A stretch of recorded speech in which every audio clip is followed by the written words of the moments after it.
Buenas tardes, mi nombre es Denise Cabrera de la Universidad Nacional de Loja, de la carrera de psicorrehabilitación. Les voy a explicar sobre el cerebro en el aprendizaje.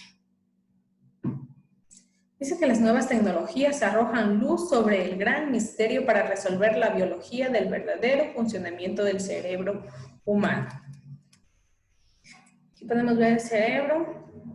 Nos dice que las nuevas investigaciones demuestran que las dendritas en realidad podrían generar su propia actividad eléctrica y con una frecuencia 10 veces mayor a las que estimaban.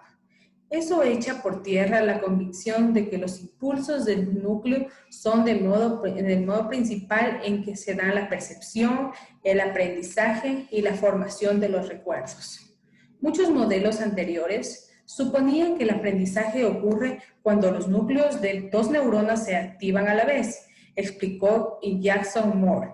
Hallazgos que fueron encontrados en el 2018 indican que en el aprendizaje puede suceder cuando la neurona receptora está activa junto con una dendrita.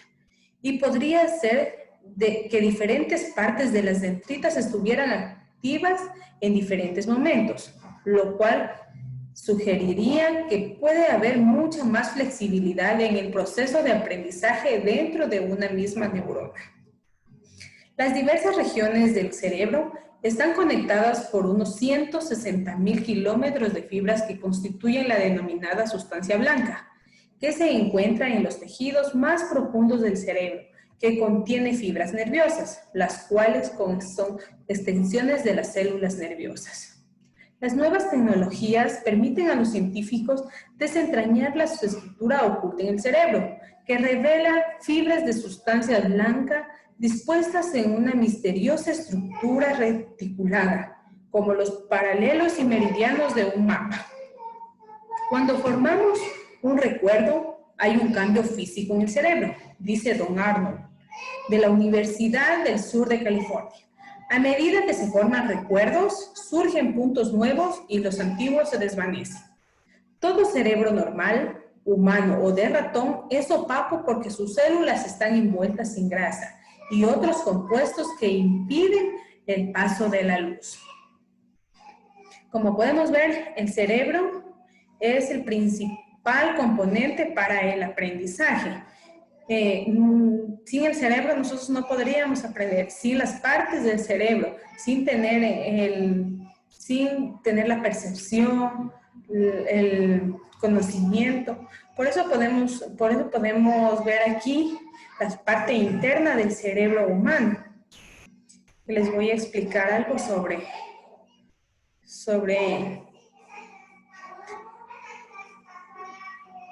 aquí tenemos el diencéfalo.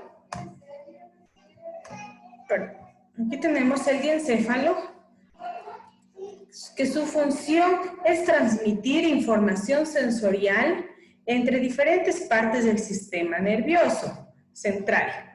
El telencéfalo, su función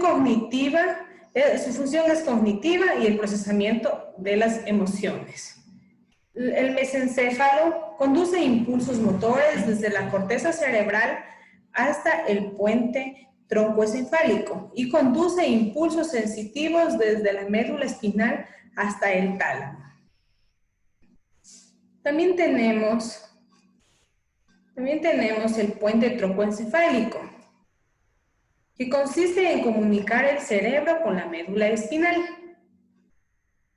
Y el bulbo raquídeo, su función es transmitir impulsos de la médula espinal al encéfalo y controlan las funciones cardíacas, respiratorias, gastrointestinales y vasoconstrictoras. También les voy a hacer conocer sobre las partes externas del cerebro humano. Tenemos aquí el cerebro humano con la parte externa, que podemos ver el lóbulo frontal, que es la parte más sobresaliente del cerebro, el lóbulo parietal, que se encuentra detrás del lóbulo frontal, el lóbulo occipital y el lóbulo temporal. Les voy a explicar algo sobre cada lóbulo. Podemos ver el lóbulo parietal. El lóbulo parietal nos dice que está dividido en dos lóbulos, el izquierdo y el derecho. El uno implica la sensación y opinión, el otro integra la entrada sensorial.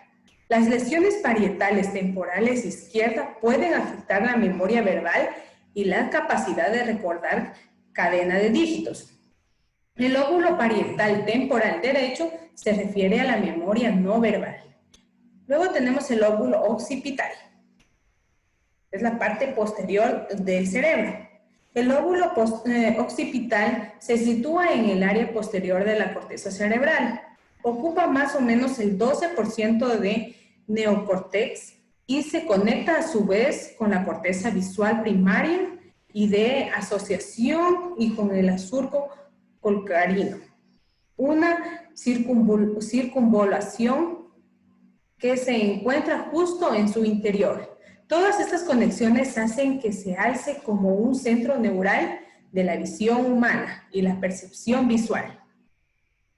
El lóbulo frontal, como les decía, es el lóbulo más sobresaliente. Este lóbulo frontal se sitúa en la parte anterior del cerebro, inmediatamente por delante del conocido como surco central.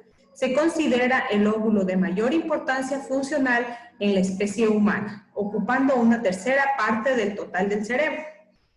Las funciones que desempeña este lóbulo son diversas y dependen del área concreta de este, concentrándose e involucrándose tanto en el control de movimiento como en de las funciones mentales de alto nivel o el control de las conductas y emociones. El lóbulo frontal se divide en dos grandes territorios, la corteza motora y la corteza prefrontal. Luego tenemos el lóbulo temporal. El lóbulo temporal alberga la corteza primaria de la audición del cerebro. Maneja el lenguaje auditivo y los sistemas de comprensión del habla. Además, desempeña un papel importante en las tareas visuales complejas como el reconocimiento del rostro.